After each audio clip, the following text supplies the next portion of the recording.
Bonsoir. Bienvenue pour cette lecture du livre Qui êtes-vous? Tome 2.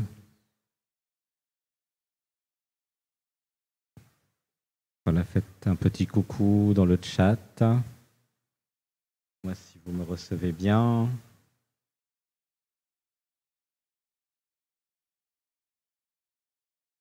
Gratitude de vous retrouver. Alors, pour bien lire ce livre, je vous recommande de fermer les yeux, de vous allonger. Ce livre est un livre méditatif. Ce n'est pas un livre à écouter quand vous êtes en voiture, car vous risquez de partir dans un état modifié de conscience. Je vous souhaite une bonne lecture.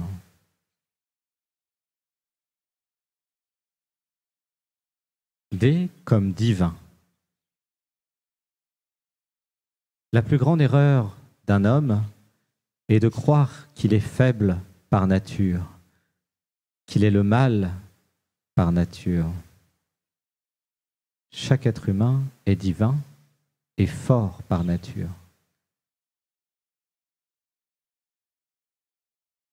Ce qui est mal ou faible, ce sont ses désirs, ses pensées, mais pas ce qu'il est réellement.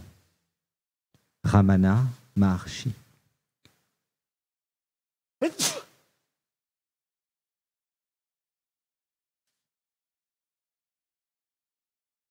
Comment vivre dans la présence divine à chaque instant? Cela demande un peu d'entraînement, mais si à chaque instant vous focalisez votre conscience sur le divin, alors vous ressentez instantanément sa présence, car sa présence est en vous, à l'intérieur. Si vous arrivez à penser au divin à chaque instant, vous accédez à la réalité de la vie. C'est-à-dire que vous comprenez son côté sacré, son côté magique, parfait et absolu. Quelle que soit l'orientation de votre vibration, de votre choix de pensée, quelle que soit votre direction, votre conscience va faire apparaître et réaliser les pensées que vous aurez choisies. Autrement dit, vous êtes une machine à matérialiser les pensées. C'est logique, puisque le divin, c'est vous. Aussi, si vous choisissez de recevoir des pensées concernant Dieu, le divin, le cœur de votre être, alors vous allez le ressentir, puis le matérialiser là où vous êtes. En tant qu'humain, vous avez le pouvoir de capter des pensées et de les matérialiser. Pour donner un exemple simple, si vous pensez à Bouddha, la présence de Bouddha apparaît. Si vous pensez à Jésus, la présence de Jésus apparaît. Si vous pensez à Dieu, sa présence apparaît. Comme vous êtes l'univers et que tout est à l'intérieur de vous, dès que vous pensez à quelque chose, cela apparaît. Cela apparaît pour tous les auteurs de tous les livres que vous avez lus, et cela apparaît aussi pour Brahmadev. Bien sûr, si vous pensez à votre voisine, vous risquez de la voir apparaître. Aussi, si vous pensez à quelqu'un que vous aimez, il va le sentir et il risque de vous appeler. C'est comme vous le voulez. Toutes les expériences sont intéressantes pour l'être humain. Vous êtes entièrement libre de vivre ce que vous voulez vivre. Citation. Tout poids souhaite tomber vers le centre du monde par le plus court chemin. Léonard de Vinci. Citation. Tout être est attiré par son cœur. Il s'y dirige par le plus court chemin en faisant l'expérience de ce qu'il est. Brahmadev. Citation. L'univers n'a pas de centre, vous êtes le centre de l'univers. Brahmadev. Pour intégrer ce chapitre, nous allons maintenant dire quelques affirmations positives. Entrez dans un état méditatif, laissez tout se ralentir tendrement et dites avec moi, je décide solennellement, de tout mon cœur, de réaliser le soi, ma véritable nature. Je décide de vivre dans la présence du divin à chaque instant. Je pense à lui et il est là. Je sens sa présence. Je sais qu'il est là, car tout est lui, tout est elle. Le divin, autant elle que lui, autant lui que elle. Je sais qu'il est partout. Je sais qu'il est avec moi, à chaque instant. Sa joie est ma joie. Son amour est mon amour. Son cœur est mon cœur. Sa présence est ma présence. Son silence est mon silence. Ensemble, je sais que nous sommes un.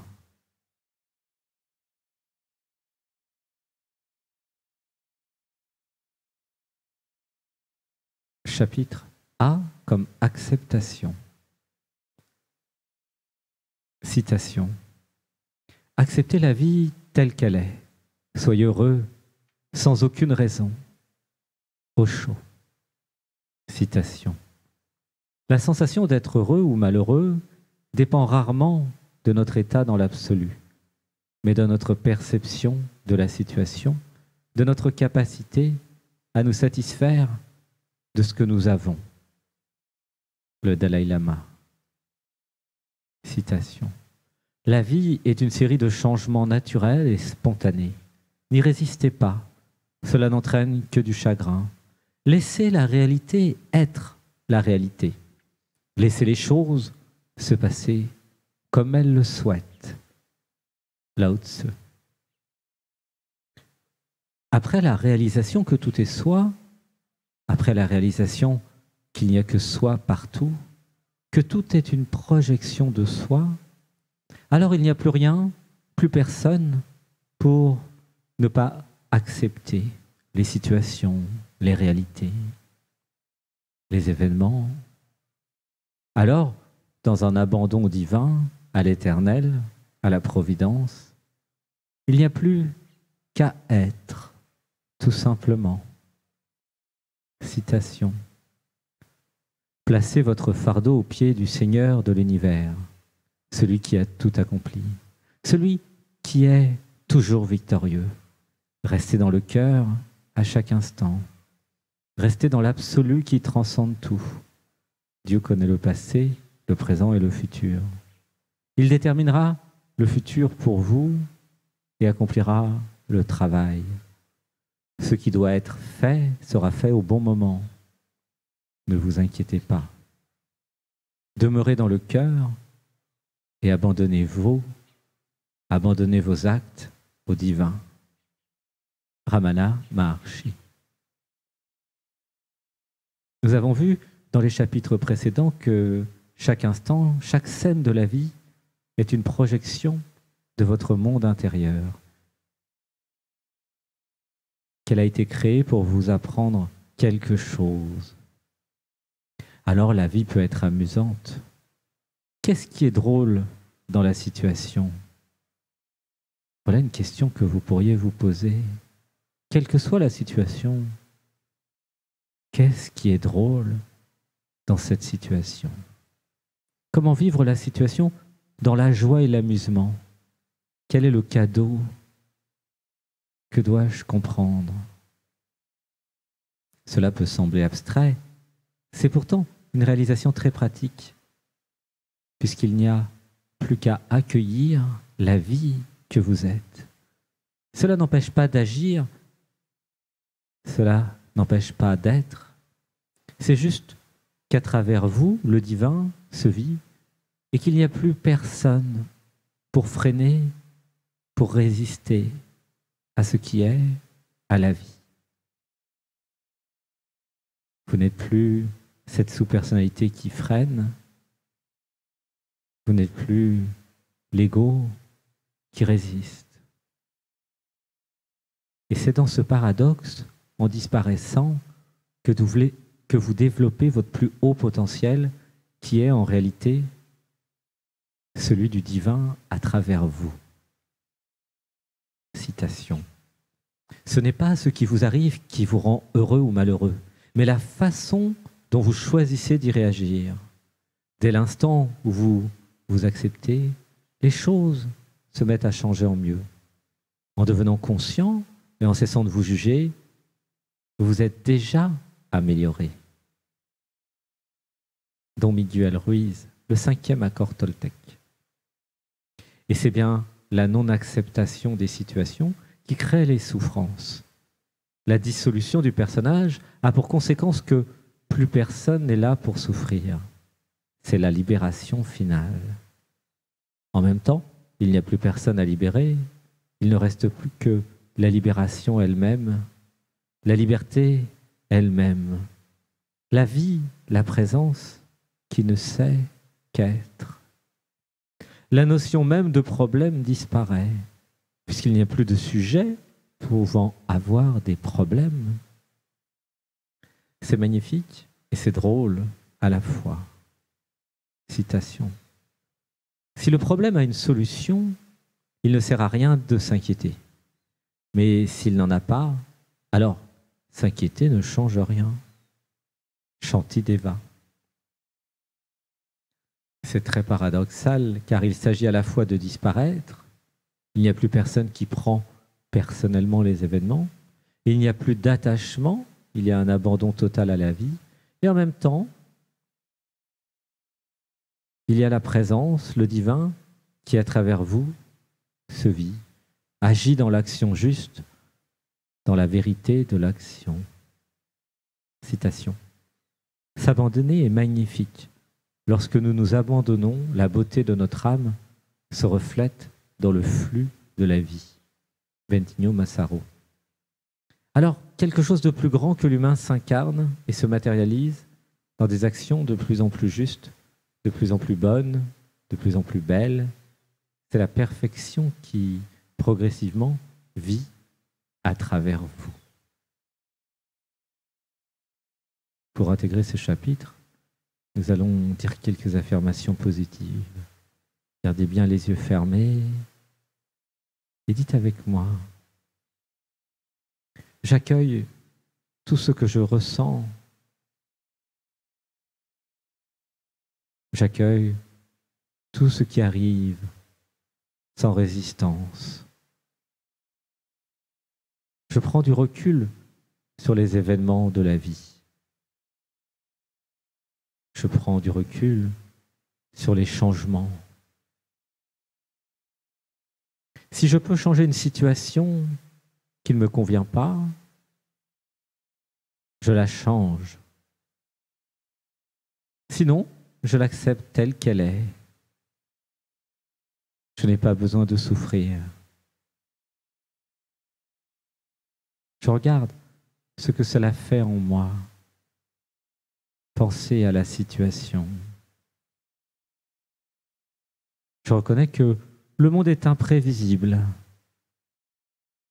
Je danse avec le monde. Je m'adapte au monde. Je vis, quels que soient les mouvements de la vie. J'accepte le cadeau caché derrière chaque événement. J'ai confiance en l'univers, car j'ai confiance en moi. Je sais que tout est parfait. Je réalise l'action juste sans m'inquiéter. Gratitude à la vie. Paix comme perfection. La perfection apparaît quand vous laissez le divin s'exprimer à travers vous. Brahmadev. Citation. Les détails font la perfection, et la perfection n'est pas un détail. Léonard de Vinci.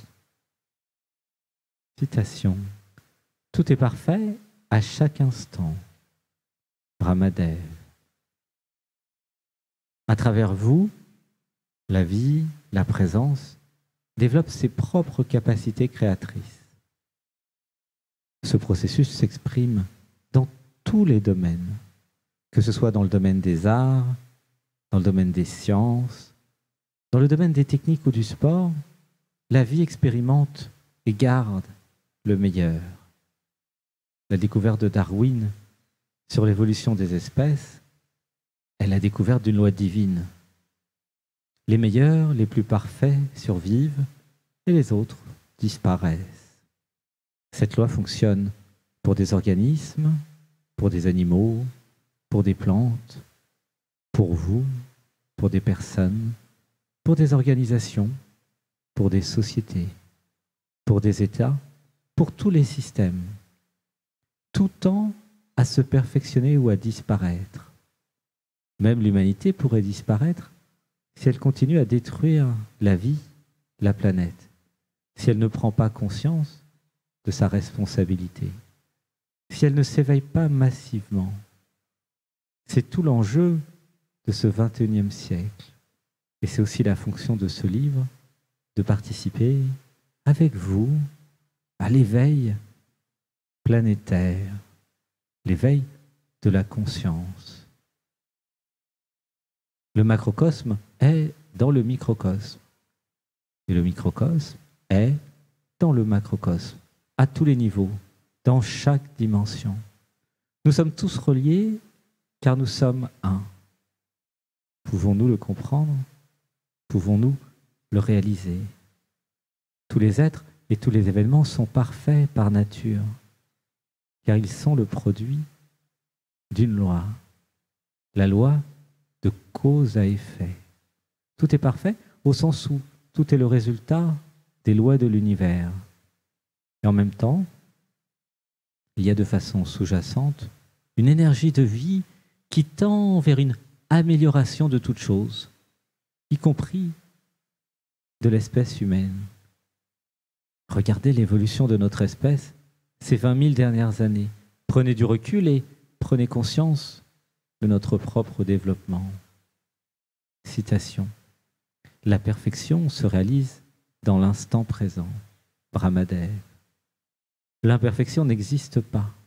Les choses les plus laides sont parfaitement laides. Et les plus belles, parfaitement belles. Il y a une logique et une raison à cela. Par exemple, en musique, c'est souvent des raisons d'harmonie qui rendent la musique belle. En décoration, il s'agit de la représentation cohérente d'un univers, de couleurs, de formes, de symboles. En même temps, la vie, à travers chaque être, à travers chaque organisation, à travers chaque regroupement d'êtres, s'expérimente et recherche la survie, l'expansion, la perfection, l'éveil de sa propre conscience. Vous avez toujours la possibilité d'augmenter vos capacités créatrices, votre niveau de conscience, que ce soit dans le domaine du corps, dans le domaine du cœur ou dans le domaine du mental. La perfection est l'expression du divin à travers la création.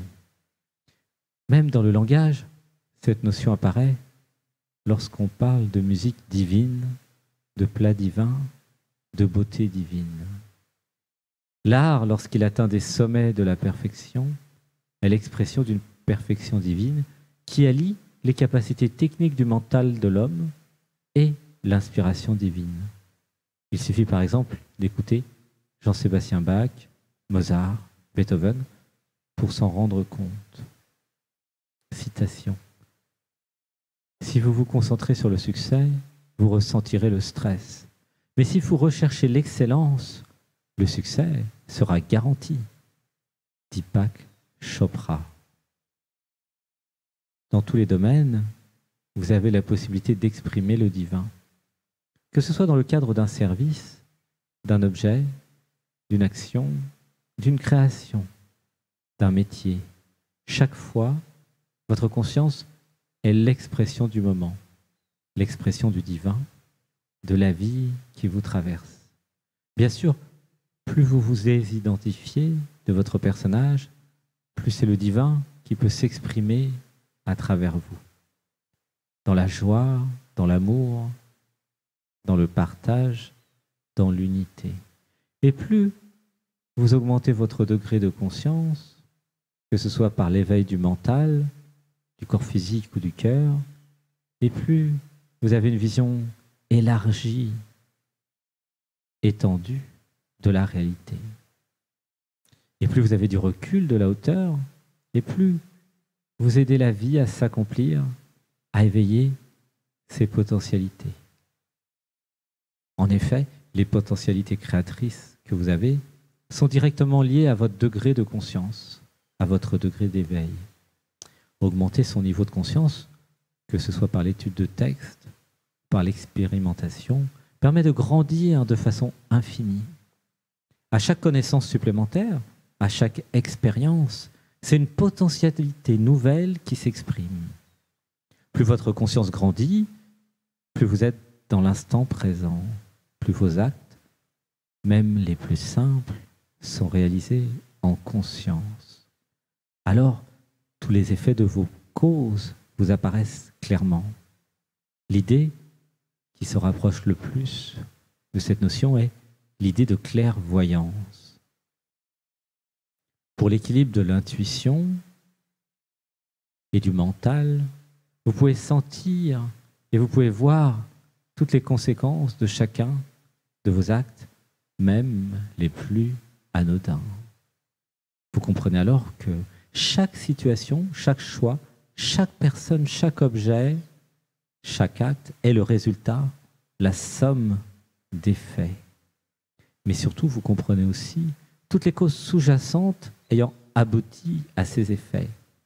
Alors, vous imaginez et vous comprenez intuitivement toutes les conséquences de vos actes. Vous pouvez dire que le moment présent est la charnière entre d'une part une somme d'effets et d'autre part des causes qui vont générer d'autres effets. C'est dans ce moment présent que l'action est possible. C'est votre moment de pouvoir. Votre pouvoir est là, dans la présence de l'instant, le moment clé où vous pouvez tout changer. Avec un degré de conscience élargi, vous pouvez alors ressentir tous les effets d'une simple conversation, d'un simple texte, d'un livre, d'une œuvre, d'un lien, de toute action. Méditez par exemple sur les effets du discours « I have a dream » de Martin Luther King. Sentez comment la vérité de cette idée simple de liberté et d'égalité a réellement changé le monde. Son discours était parfait. Une œuvre d'art de haut niveau est un transformateur de conscience, un catalyseur d'idées, une pierre philosophale. Car grâce aux émotions générées, vous ressortez transformé à son contact. La question c'est, qu'est-ce qui vous transforme dans votre vie? Est-ce que, moi le livre, je vous transforme? Pouvez-vous noter vos transformations? Pourquoi le livre peut-il me transformer? Ce livre est-il vivant? Je suis le livre et je suis là pour faire comprendre des concepts qui vont changer votre vie. Je suis une pierre philosophale. J'ai le pouvoir de transformer tout ce qui me touche, tout ce qui est touché par moi, tout ce qui s'abandonne à moi. Je suis un simple livre. Je suis là pour vous accompagner dans l'effacement de l'oubli. Chaque livre, chaque œuvre est vivante, au sens où elle a un effet sur ceux qui vont entrer en contact avec elle. Elle est une cause génératrice de nombreux effets. Lisez les livres d'Adyashanti, de Michael Brown, de Darpan, d'Eckhart Tolle, Osho, Ramana Maharshi, David Hawkins, de tous les auteurs cités dans mes livres, et voyez les effets qu'ils ont sur votre vie. Vivre paisiblement le moment présent et contempler les beautés qui nous entourent. Le futur prendra soin de lui-même. Yogananda. Plus vous êtes le moment présent, plus vous pouvez agir en conscience. Alors, ce que vous êtes prend les décisions les plus adaptées, les plus parfaites, les plus justes, en fonction de chaque situation. Et surtout, vous avez la possibilité de commencer à vivre, c'est-à-dire de laisser la vie dire oui ou non lors de chaque situation, et ce, indépendamment de vos conditionnements et de vos sous-personnalités. Citation : « Le choix, c'est toi, Brahmadev, car c'est bien ces oui et ces non qui vont générer la qualité de votre expérience de vie. Et ce sont eux qui vont générer des causes et des effets inimaginables et incroyables, la plupart du temps. L'attitude juste et positive devient alors un moyen fabuleux de dire oui à la vie. Plus vous vivrez en conscience, plus vous serez dans la présence, et plus vous adopterez le point de vue non-duel du divin. Plus vous aurez la capacité d'être ce que vous êtes réellement. Plus vous êtes parfait, moins vous laissez vos conditionnements, ainsi que ceux des autres, guider et influencer votre vie. Vous devenez de plus en plus libre de tous les systèmes. Vous devenez de plus en plus libre de vos propres conditionnements. La perfection, c'est agir en conscience. Et cette action est liée à votre degré de conscience, et ce, dans tous les domaines. Plus vous adoptez le point de vue non-duel du divin, plus vous agissez avec une conscience élargie, car elle seule a une vision globale de la situation, la vision de l'être. En effet, le divin appréhende tous les points de vue, et ceci en permanence. Lorsque vous dépassez le point de vue de la personne, de l'ego, lorsque c'est la vie qui à travers vous agit, alors l'action est naturellement plus juste, plus pure, plus amoureuse, plus joyeuse, plus alignée. Vous passez alors du point de vue séparatiste de l'ego au point de vue unificateur du cœur. Ainsi, vous allez vers la perfection. Les causes que vous créez à chaque moment génèrent alors des conséquences tout à fait inhabituelles. Intégrées dans le flux et la direction de la volonté divine, ces actions n'appartiennent plus à personne et se réalisent tout naturellement à travers vous. De nombreuses synchronicités se révèlent alors et une aide invisible semble vous accompagner. Ce sont vos guides.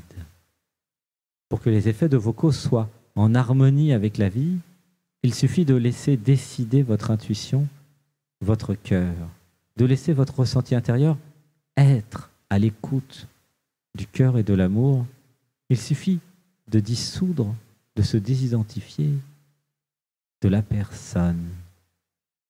En Inde, cet enseignement s'appelle le Bhakti Yoga, le yoga de la dévotion.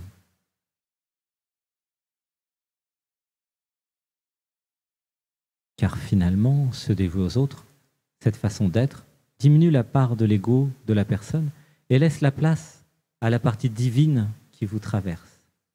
Plus vous laissez de place aux autres, plus vous laissez le cœur s'exprimer, moins il y a de place pour l'ego.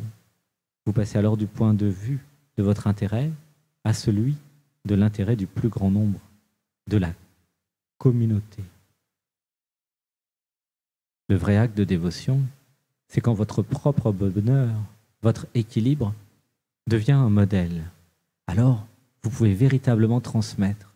Alors, l'amour infini diffusé depuis votre cœur se reflète dans tout ce qui vous entoure, dans tout ce qui vous touche. Alors, les actes que vous générez deviennent des causes générant des effets d'union, de création et de vie. Pour conclure, la perfection devient accessible lorsque vous laissez vivre le divin à travers vous. La personne, l'ego, n'est alors plus qu'une interface permettant à la vie, à la passion, à l'être de s'exprimer. Alors l'action devient plus juste, l'action devient plus parfaite. Vous devenez un outil du divin. Suivez les pas des grands artistes, des grands hommes et femmes de cœur.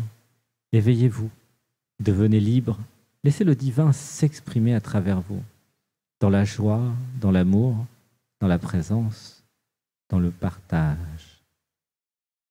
Citation. L'erreur est humaine, la perfection est divine. Brahmadev. Pour intégrer les enseignements de ce chapitre, nous allons dire des affirmations positives. Prenez une grande respiration.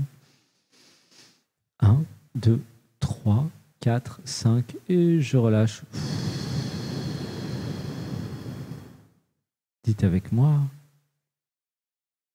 j'aligne mon corps physique avec mon esprit et mon cœur. Je dis ce que je fais ce que je dis.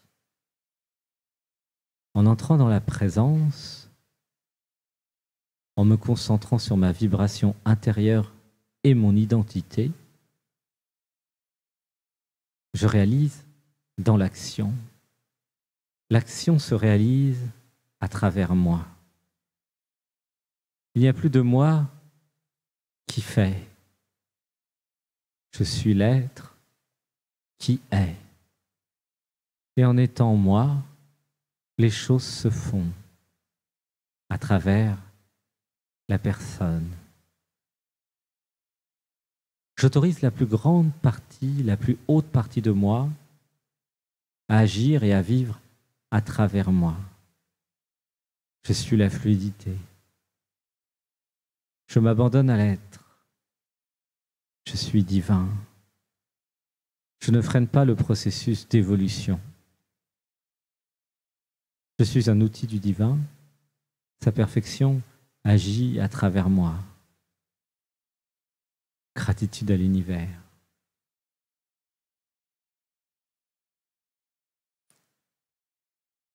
Chapitre E comme émotion. Dieu vit à travers l'humain une expérience humaine. C'est sa façon de sortir de son absolu extatique. C'est sa façon de vivre la dualité. Sans l'expérience humaine, Dieu ne serait pas Dieu. Il serait incomplet, sans émotion, sans humanité. L'émotion, c'est aussi ce qui différencie l'humain de tous les autres règnes. L'émotion, c'est ce qui permet l'art. L'émotion, c'est ce qui rend l'homme et la femme beaux et belles. Brahmadev. Une émotion est un mouvement de la psyché, une prise de conscience, une transformation créant un déséquilibre. Au départ, il y a une prise de conscience, une cause qui, d'une certaine façon, génère de l'énergie, comme dans toute transformation. Cette prise de conscience que vous pouvez avoir lors des méditations, par exemple, génère un chamboulement dans la psyché humaine. Par exemple, quand vous avez la révélation d'être l'amour infini, la conscience infinie, quand vous comprenez ce que vous êtes réellement, quel choc quand vous découvrez que vous n'êtes pas du tout ce que vous avez cru être pendant toutes ces années. Tout ce qu'on vous a dit était faux. L'illusion, Maya, évidemment. Alors, un mouvement, un déséquilibre s'effectue. L'ego, la personne, se déconstruit spontanément, des lignes entières de codes de programmation s'effacent. Cela crée une transformation énergétique par des pleurs, par des rires, de la joie, de la peur parfois. Cette transformation, ce déséquilibre, cette déconstruction, ce mouvement, c'est ça, une émotion. Et moins vous êtes identifié au personnage, plus votre être est en équilibre. Moins il évolue, moins il bouge, moins il a d'émotions. Les émotions, c'est ce qui construit l'être humain. C'est ce que j'appelle la psyché humaine. Les prises de conscience qui vous font évoluer se manifestent souvent par des émotions fortes. Les blocages et les traumatismes de l'enfance ont eu lieu suite à des émotions qui n'ont pas pu être gérées. La personne que vous avez construite est une somme de conditionnements, de programmes. Et ce sont les émotions qui l'ont construite. Citation. À chaque nouvelle prise de conscience, une transformation s'effectue en vous. Une émotion apparaît. Ramadev. Parfois, elles sont si douloureuses. Ces fortes émotions peuvent créer des traumatismes qui peuvent s'imprimer en vous toute une vie. Lorsque vous méditez, par exemple, sur une musique de film, vous vivez vos émotions, vous transformez. Et en même temps, vous dissolvez vos éventuels traumatismes avec des pleurs, par exemple. C'est exactement ce que nous enseigne Michael Brown dans son livre « Le processus de la présence », un livre de transformation. Et plus le processus de libération s'effectue, plus vous redevenez ce que vous êtes. Une émotion forte peut créer un déséquilibre et recréer un nouvel équilibre. En effet, l'être humain vit à travers l'ego, la personne, qui a été construite par les émotions, par les conditionnements socio-culturels. C'est une prise de conscience, un mouvement dans la psyché, un changement qui crée l'émotion. Il y a deux grandes formes d'émotions. Celles qui sont des prises de conscience, d'amour, la compréhension que nous faisons un avec quelqu'un, avec un objet, un lieu, une idée. Ce sont des émotions d'union et d'amour. Par exemple, nous avons un coup de foudre et nous tombons amoureux. Nous avons alors des émotions unifiantes, des émotions de réalisation, des émotions d'unité. Il y a aussi l'autre grande forme d'émotion qui est une prise de conscience de différenciation.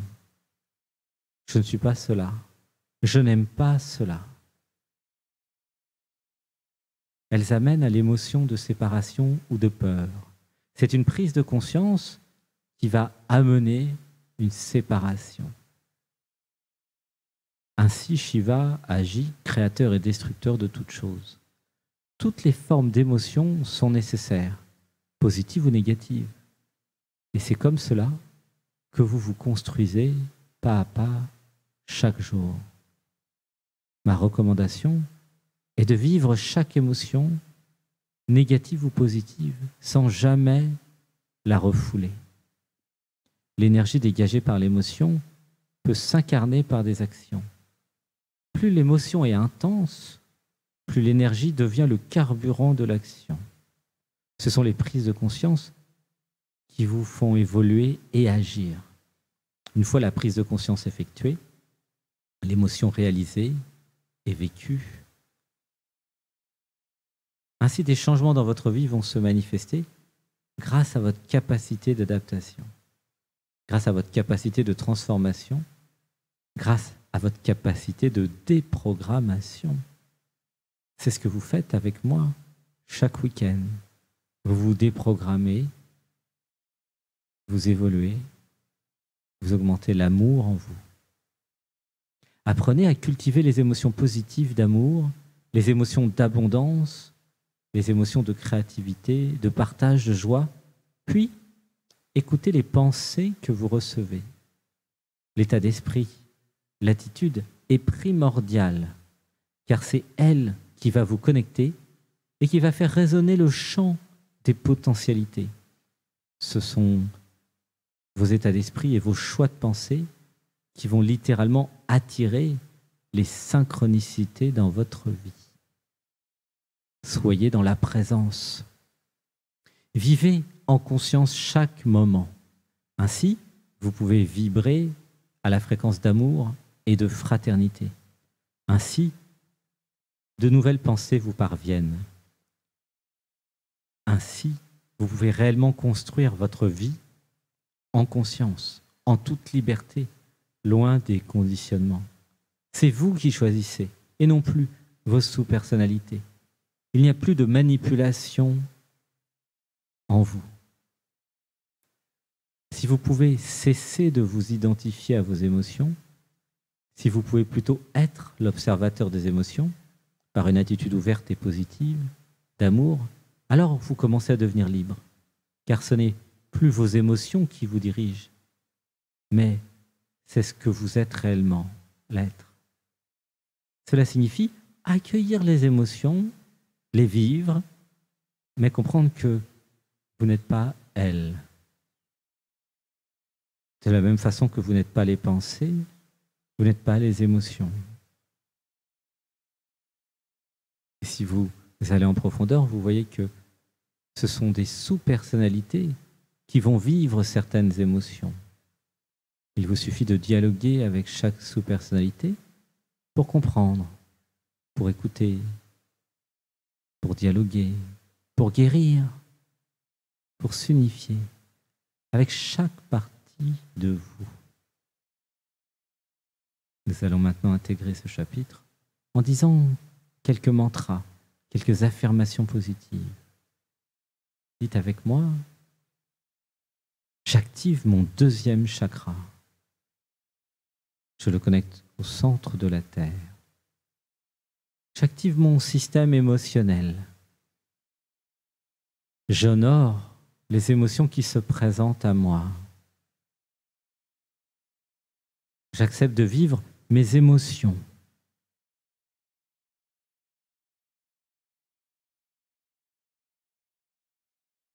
J'accepte de vivre mon humanité. Je suis humain et j'exprime ce que je suis. Par des rires, par des pleurs. Je suis un artiste qui crée. Je vis des émotions, je les prends en photo et je les partage dans mes poèmes, dans mes créations, dans mes textes, dans ma voix, dans mon verbe sacré. Je n'ai pas peur d'être vulnérable. Je suis vulnérable car je suis. Je n'ai pas peur de montrer ce que je suis, car je suis déjà ce que je suis. Il n'y a rien de mauvais dans ce que je suis. Toutes mes émotions sont autorisées. Elles sont honorées. Elles sont accueillies. Elles sont embrassées. J'accepte de pleurer. Je pleure car je suis sensible. Je suis sensible car je suis la force, car je suis conscient. J'accepte ma sensibilité et je m'autorise à vivre. Je m'autorise à être. Merci l'univers. Merci la vie. Merci toi qui es là avec moi, dans mon cœur, maintenant.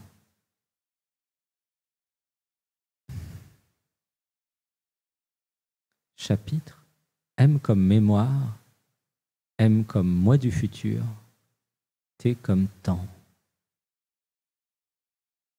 Nous avons vu dans les textes précédents que vous étiez comme une antenne sur pattes, c'est-à-dire que votre conscience n'était pas uniquement localisée dans votre corps physique. Aussi, nous avons vu que vous n'étiez pas vos pensées. Il y a vous, la conscience, et il y a les pensées. Il y a vous, l'observateur, et il y a les pensées.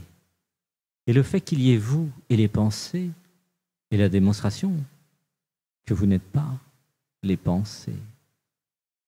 Vous pouvez les choisir. De la même façon, la localisation de la mémoire ne se situe pas non plus dans votre cerveau. Et c'est en sortant du personnage que de nouvelles perspectives apparaissent. Pour régler les problèmes du personnage et de vos sous-personnalités, il suffit de prendre du recul et de les visualiser, de leur parler, de créer de l'espace entre vous, l'être, et elle.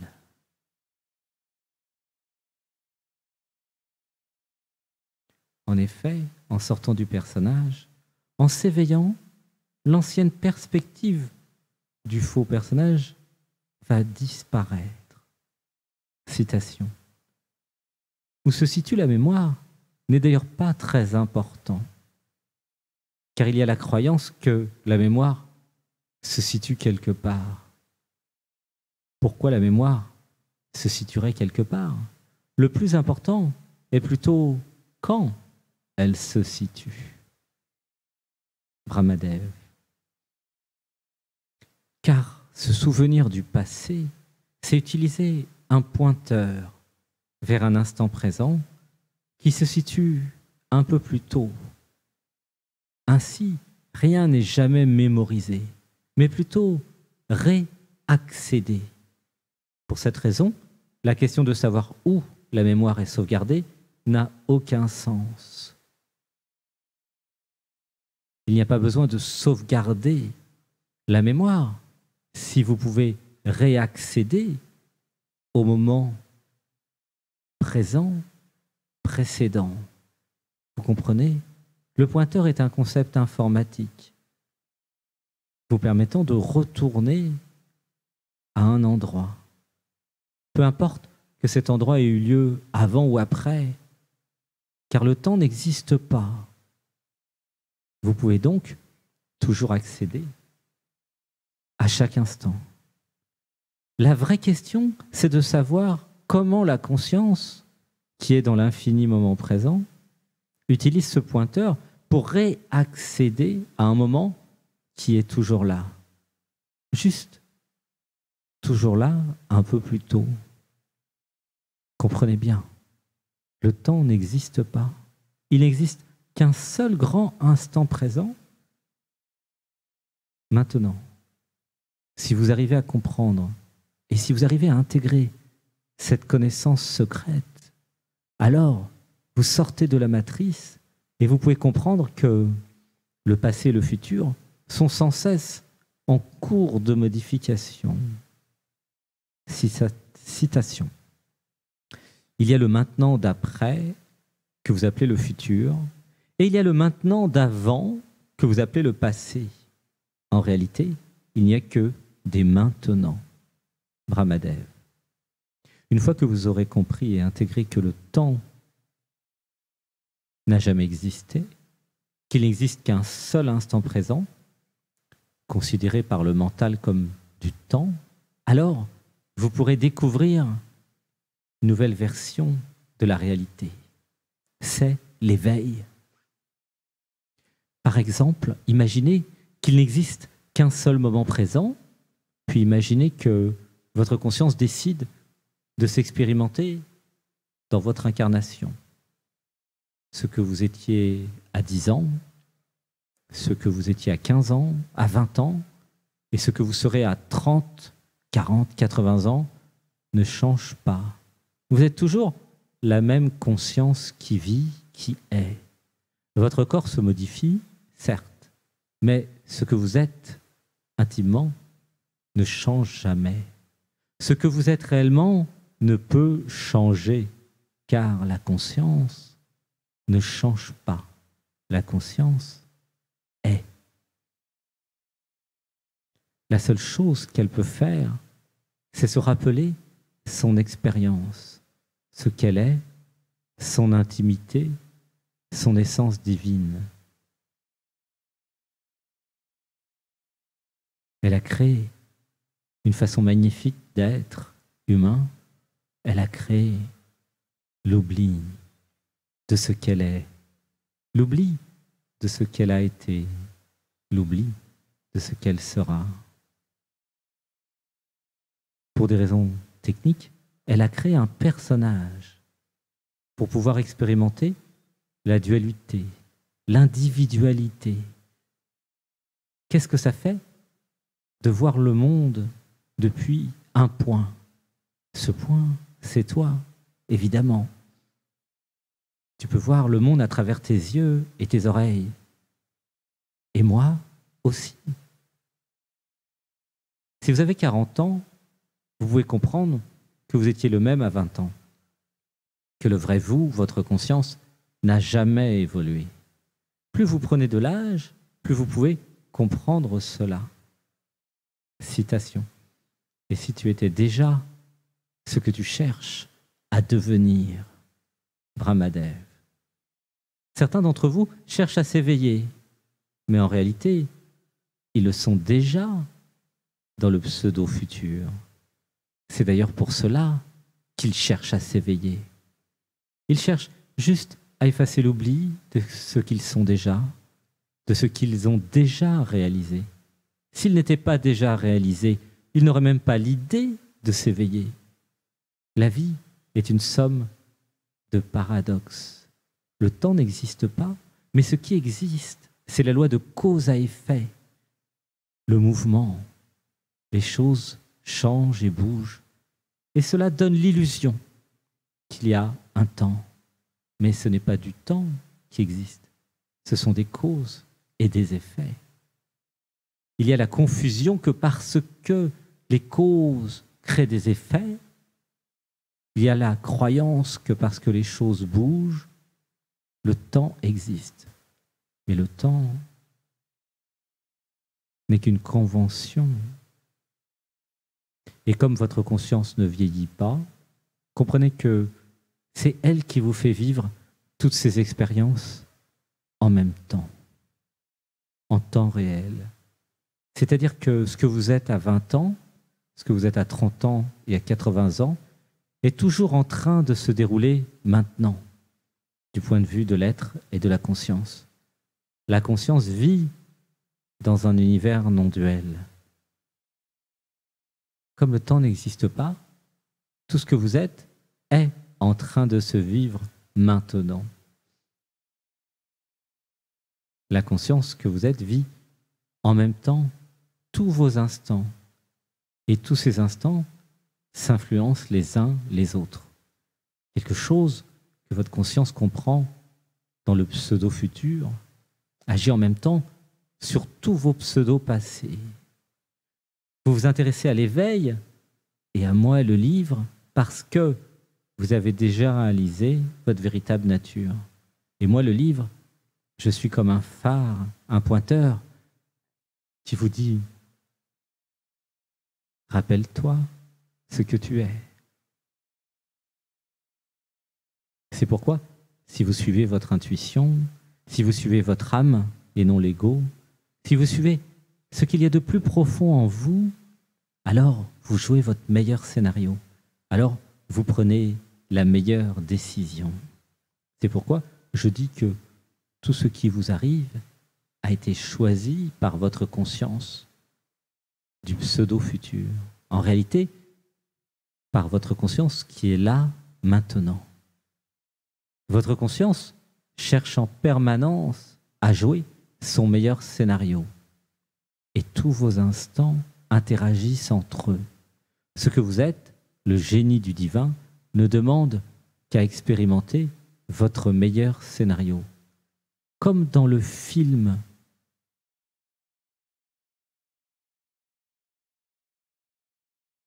Je vous laisse méditer. Quel film montre comment le meilleur scénario est cherché. Ce film, c'est Edge of Tomorrow, un film magnifique où un extraterrestre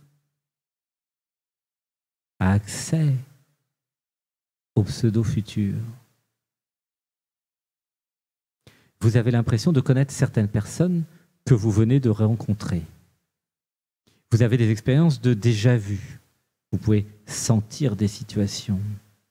Simplement parce que les scénarios possibles sont accessibles à la conscience qui voit tout et qui sait tout. Vous prenez votre chéri dans vos bras et vous ressentez que c'est déjà connu. Vous entendez une voix et vous tombez amoureux. Pourquoi? Parce que vous ressentez intuitivement, dans le cœur, votre sixième sens, vous ressentez ce qui est déjà. Ce que vous êtes, la conscience, se situe au-dessus du temps, dans le moment présent, en dehors du temps, au-delà du temps. C'est elle qui a tout créé, tous les concepts. Et c'est elle qui joue l'illusion. Pour elle qui vit dans la non-forme, pour elle qui vit dans la non-dualité, le temps et l'espace sont juste des paramètres. En vous éveillant, en vous rappelant que vous êtes cette conscience, vous avez de plus en plus accès à ces univers parallèles, à ces scénarios parallèles. C'est ainsi que le terme « moi du futur » a été employé par des êtres éveillés, des êtres qui avaient eu des éveils de Kundalini, comme par exemple Christophe Alain, dans le livre « Journal d'éveil du troisième œil ». Citation. Il n'existe qu'un seul éternel moment présent. Le seul élément valide est le moi du futur, mais il ne fait que tester les potentialités. Par ailleurs, il est totalement fiable, puisqu'il n'est autre que vous-même. Christophe Alain, Journal d'éveil du troisième œil. Ainsi, vous réalisez que vos ressentis, vos intuitions, vos capacités de clairvoyance sont en réalité des accès à des scénarios possibles qui sont en phase de réalisation dans des univers parallèles. La question, c'est pourquoi? Oui, pourquoi votre conscience vous fait-elle vivre votre vie actuelle? Pourquoi rencontrez-vous telle ou telle personne, telle ou telle difficulté, tel et tel événement? Citation. Chaque personne, tous les événements de ta vie sont là parce que tu les as attirés là. Ce que tu choisis de faire avec eux n'appartient qu'à toi. Richard Bach. La réponse est pour acquérir de nouvelles capacités, pour s'amuser, pour vivre des premières fois, pour le plaisir, pour jouer avec la vie, pour dire « je t'aime ». Tout ce qui vous arrive fait partie du jeu de la vie. La vie est un jeu d'apprentissage et de création. Citation. Vous ne pouvez pas faire le rapprochement entre les choses en regardant dans le futur. Vous ne pouvez les rapprocher qu'en regardant dans le passé. Alors, vous devez croire que les événements vont en quelque sorte se relier dans le futur. Vous devez croire en quelque chose, vos tripes, le destin, la vie, le karma, peu importe. Cette approche ne m'a jamais quitté. Et ça a fait toute la différence dans ma vie. Steve Jobs. Steve Jobs, avec sa notion de connecting dots, en anglais, point d'interconnexion, nous enseigne le fait qu'en regardant en arrière, nous comprenons pourquoi nous avons vécu ce que nous avons vécu, et ainsi pourquoi nous sommes ici et maintenant. Nous avons été préparés, vous avez été préparés à vivre ce maintenant, ici, avec moi. Et comme par magie, vous pouvez ressentir que d'une autre façon, vous pouvez ressentir que d'une façon ou d'une autre, des événements se connecteront dans le futur, que quelqu'un, vous, l'être divin, nous, la conscience infinie, prend soin d'elle-même et donc de vous. Ne vous inquiétez pas sur le futur. Soyez juste vous, confiant dans la vie et dans la foi, confiant dans votre être intérieur, qui voit tout, qui sait tout, qui est tout, qui organise tout. L'éveil vous amène à fusionner avec le divin, ou plutôt à vous rappeler que vous avez toujours été le divin. Alors une foi, alors une confiance dans la vie, au-delà même de l'imagination humaine, apparaît. Alors le miracle de la vie, la réalité, la vérité, apparaît. C'est la fameuse foi qui peut bouger des montagnes. Ce que vous êtes, la conscience cosmique, l'être divin, est absolu, omniscient, omniprésent. Ce qui évolue tout au long de votre vie, c'est le relatif, votre perception, votre perspective, votre degré de conscience. La vraie question, c'est qu'est-ce qui évolue? Qu'est-ce qui peut évoluer? Est-ce que c'est l'absolu qui évolue ou est-ce que c'est le relatif? Vous êtes le résultat de vos prises de conscience. Ce qui change, c'est votre capacité à vous rappeler à votre. Ce qui change, c'est votre capacité à accéder à la mémoire. Ce qui change, c'est votre capacité à effacer l'oubli de ce que vous êtes déjà. Ce qui est important, c'est votre capacité de rappel.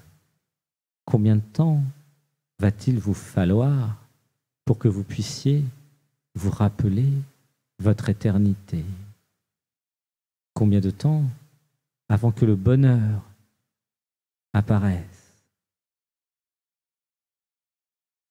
En effet, même si votre conscience est éternelle, même si elle ne meurt pas, le personnage que vous avez cru être, avec son nom, son prénom, son adresse, sa profession et toutes ses caractéristiques, évolue au gré des conditionnements et des expériences.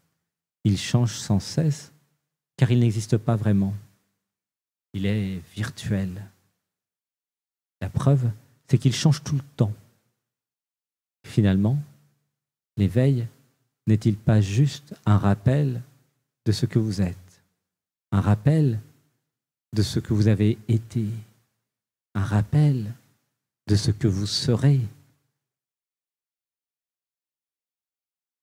Citation. Je me suis rappelé que j'étais toi. Je t'aime.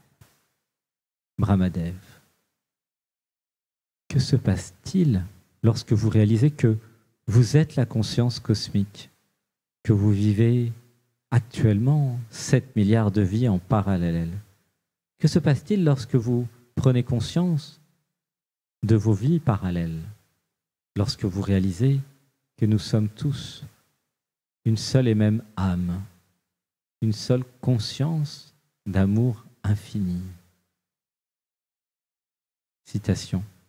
Je suis la mémoire oubliée de ce que j'étais, de ce que je suis. Je suis la mémoire oubliée de ce que je serai. Brahmadev. Quand vous me rencontrez, les samedis ou les dimanches, 20h, vous vous rappelez votre éternité. Je vais maintenant vous lire un poème, photographie de moments d'éveil, réalisation qu'il y a plusieurs mondes. Je suis un poisson volant. Sorti de l'eau, j'ai vu le soleil. Comment expliquer il y a autre chose que l'eau. Comment partager? Il n'y a pas que la mer. Tel un dauphin, je monte puis je descends dans les profondeurs de vos illusions. Il y a un monde là-haut, je vous le dis, il y a un monde que vous ne soupçonnez pas. Les poissons peuvent-ils comprendre qu'il y a un monde au-dessus d'eux? Peuvent-ils voler au-dessus de l'eau? Tel un dauphin, je peux monter et descendre. Je peux voler et nager. Je peux même voyager au-delà de ce système solaire. Je suis un poisson volant cosmique. Je suis ce que je veux être. Je suis tout et rien en même temps. Je suis la mémoire oubliée de ce que j'étais, de ce que je suis. Je suis la mémoire oubliée de ce que je serai. Je suis toi. Kundun, septembre 2013. De la même façon qu'un poisson volant peut sortir de l'océan et aller dans l'air, l'éveil, la réalisation, c'est aussi sortir de dimension. C'est aller dans l'hyperespace, là où je me situe. Et c'est depuis cet hyperespace que vous pouvez me contacter, que nous pouvons dialoguer chaque week-end à 20h. Citation. Je suis sorti de la caverne de Platon. Brahmadev. Une définition de notre mémoire est l'accès à l'information que nous avons vécue. Mais la mémoire n'est-elle pas surtout un pointeur connecté sur une information, sur un espace-temps, sur une scène qui est juste en train de se vivre indéfiniment, infiniment? Et si se rappeler ne signifiait pas lire une copie de ce qui s'est passé, mais si se rappeler signifiait y retourner, y accéder réellement. Quand un chanteur chante sur YouTube, vous accédez au moment même où le chanteur a chanté la chanson et vous ressentez émotionnellement tout ce que le chanteur a vécu émotionnellement.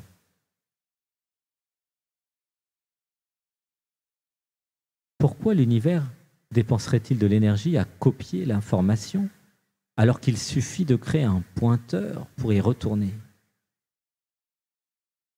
L'univers qui, je vous le rappelle, est l'intelligence infinie de la vie, de tout ce qui est. Comme vous êtes la conscience infinie, et comme vous avez déjà tout vécu et tout expérimenté, vous pouvez comprendre que se rappeler signifie remettre en conscience. Le sens étymologique du mot « rappel » signifie bien ce qu'il veut dire. Ramener ici et maintenant. Je me rappelle. Je rappelle à moi ce moment. De la même façon, vous n'apprenez pas. Vous vous rappelez. Vous ne lisez pas un livre. Vous vous rappelez un livre que vous avez écrit. Dans une autre vie, dans un autre corps. Comme vous êtes une seule conscience incarnée dans 7 milliards de personnages, c'est vous qui avez écrit tous les livres de l'humanité, dans toutes les époques. C'est pour cela que, dans l'introduction de ce livre, je dis que nous connaissons déjà. Et je peux vous rajouter que nous nous connaissons très bien même. Il y a ce ressenti, cette intimité, quand vous connectez Brahmadev, quand vous passez à l'antenne les samedis et les dimanches. Et cette intimité, c'est toi et moi, quand je m'approche de toi et que je te dis « Eu amo você », je t'aime. Tu sens que il y a quelque chose de vrai, car je m'aime et j'ai réalisé que tu es moi. Citation. S'éveiller, c'est effacer l'oubli, c'est se rappeler ce que nous avons toujours été.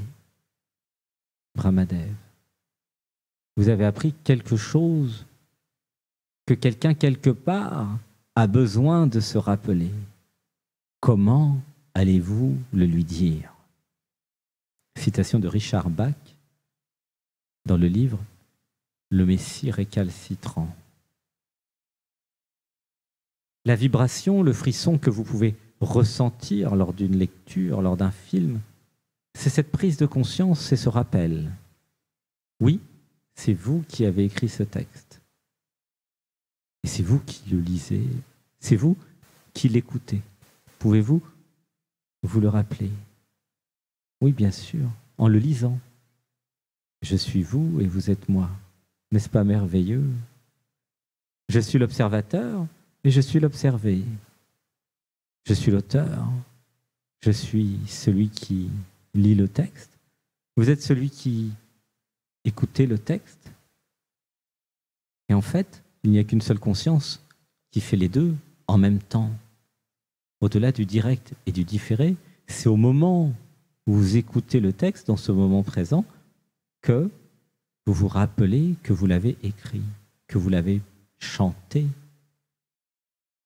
Oui, évidemment, je suis fou, et vous aussi, car vous êtes moi. C'est drôle, n'est-ce pas? Vous n'êtes pas une mémoire, vous n'êtes pas un personnage. Vous êtes la conscience qui peut accéder à la mémoire. La mémoire étant une information dans ce que nous pourrions appeler un espace-temps. C'est une information localisée quelque part. Vous n'êtes pas le personnage du film de votre vie terrestre. Vous êtes la conscience qui vit en utilisant ce personnage comme un manteau, ainsi que tous les autres personnages. Comme vous êtes soumis à la loi de cause à effet, qui s'appelle aussi le karma, la mémoire évolue dans le temps. Il y a une mémoire à chaque instant, à 1 an, à 10 ans, à 20 ans, à 30 ans. Mais comme ce que vous êtes est toujours la même chose durant toutes ces années, dans cette vie, et aussi dans toutes vos vies parallèles, ce qui compte véritablement, c'est quand. Finalement, nous pouvons dire que la mémoire est un pointeur d'accès à une information située dans une vie, dans un espace-temps, dans une dimension. Les véritables questions sont: à quoi avez-vous accès maintenant? Quelle expérience pouvez-vous faire pour enrichir votre mémoire afin de décider en conscience? Pouvez-vous avoir accès à des mémoires concernant des expériences que vous n'avez pas vécues dans cette vie? Si oui, comment? Car il y a vous, la conscience, qui est toujours la même chose dans toutes vos vies, et il y a toutes vos vies en parallèle. La question c'est, est-ce que je peux créer des liens, des communications? Pourquoi Jules Verne, Léonard de Vinci et beaucoup d'autres avaient-ils accès à des mémoires étendues? Pourquoi à 2 ans, Mozart s'est rappelé de tout? Et la plus grande des questions, la question: pourquoi ai-je oublié qui je suis? Évidemment, car au fond de moi, je sais qui je suis. Au fond de moi, je ne peux pas ne pas savoir qui je suis. Je suis, et j'ai toujours été, et je serai toujours. Comment puis-je me rappeler de ce que je suis? Car il est évident qu'au fond de moi, je sais pertinemment ce que je suis. Je n'ai peut-être pas accès à toute la mémoire de l'univers maintenant, mais l'éveil spirituel, progressivement, me permet d'accéder à de plus en plus de mémoire. C'est ce que vous faites en regardant la série Rencontre avec l'être. Vous vous rappelez progressivement.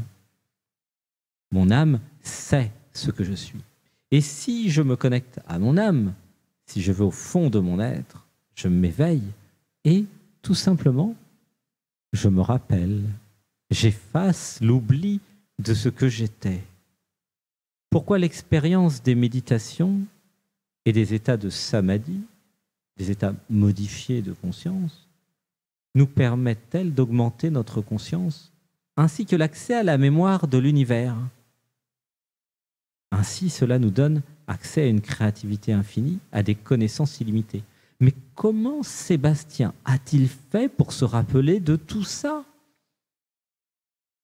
Quelles sont les techniques, les circonstances, les cérémonies chamaniques, sacrées, les méditations qui lui ont permis de se rappeler de tout ce qu'il nous partage chaque semaine?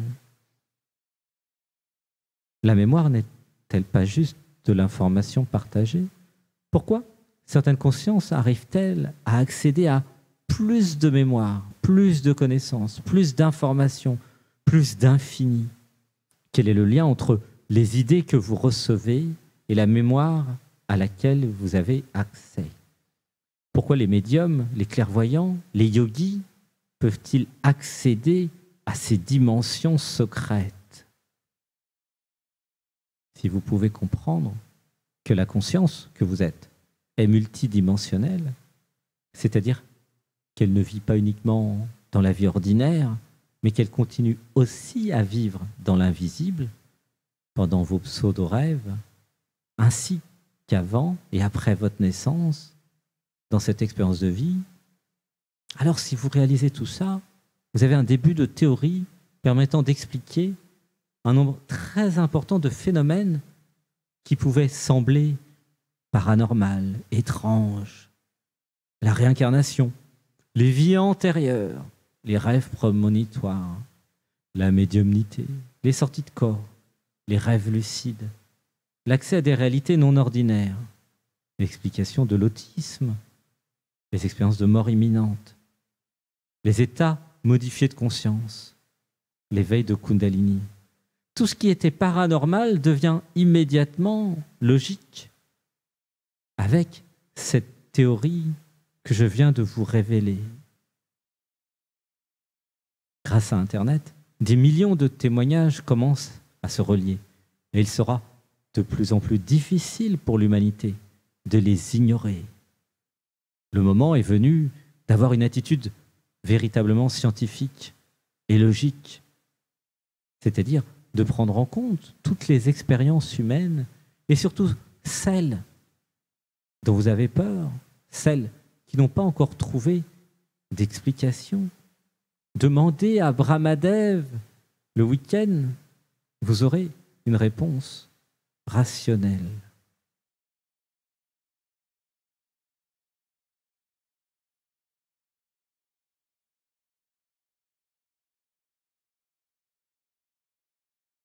Une grande respiration ensemble. 1, 2, 3, 4, 5. Et je relâche. L'histoire de la science et l'histoire de l'humanité ont démontré qu'une science supérieure arrivait toujours à expliquer l'invisible, l'inexplicable. Nous sommes en 2016.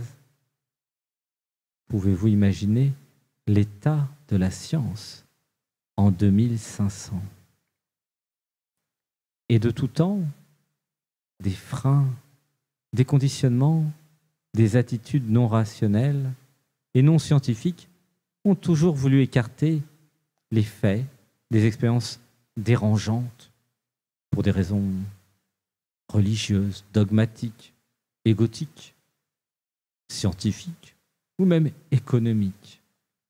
Je propose un nouveau mot, l'hyper-rationalité, c'est-à-dire accepter et comprendre qu'il est impossible de tout savoir à un instant T en tant qu'humain et que, pour cette raison, il est rationnel et logique d'accepter que des lois de l'univers, des fonctionnements, nous échappent et restent à découvrir.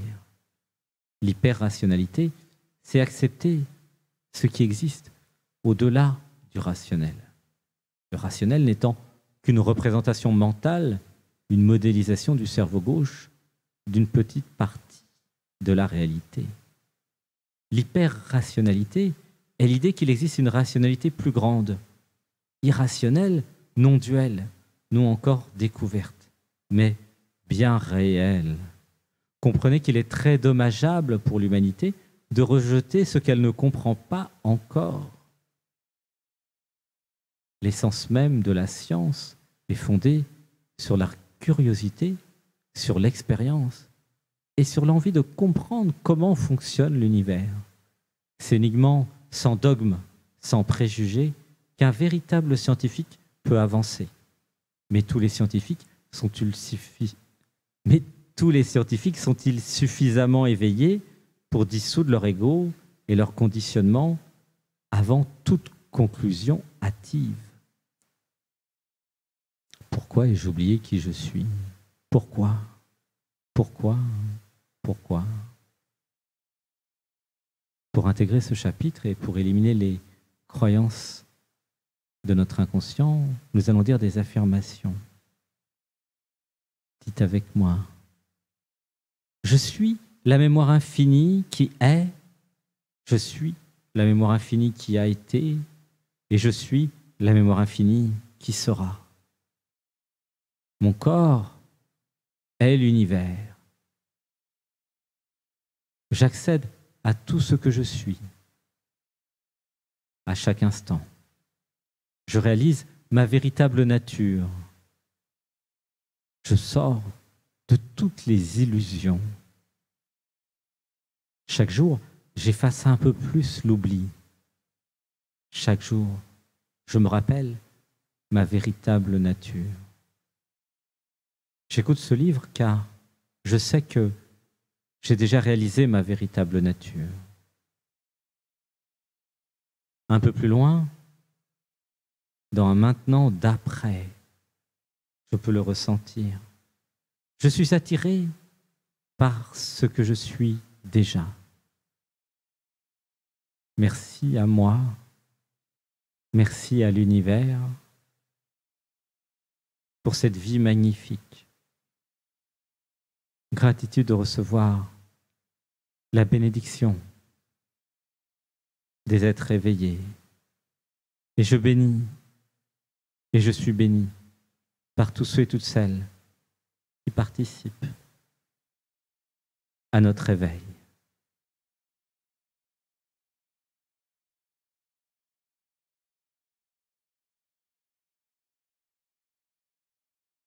Gratitude d'être là avec moi. La lecture de ces quelques chapitres est terminée. Je vous donne rendez-vous sur Amazon. Vous pouvez m'acquérir et me garder tout près de vous. À bientôt. À vendredi prochain.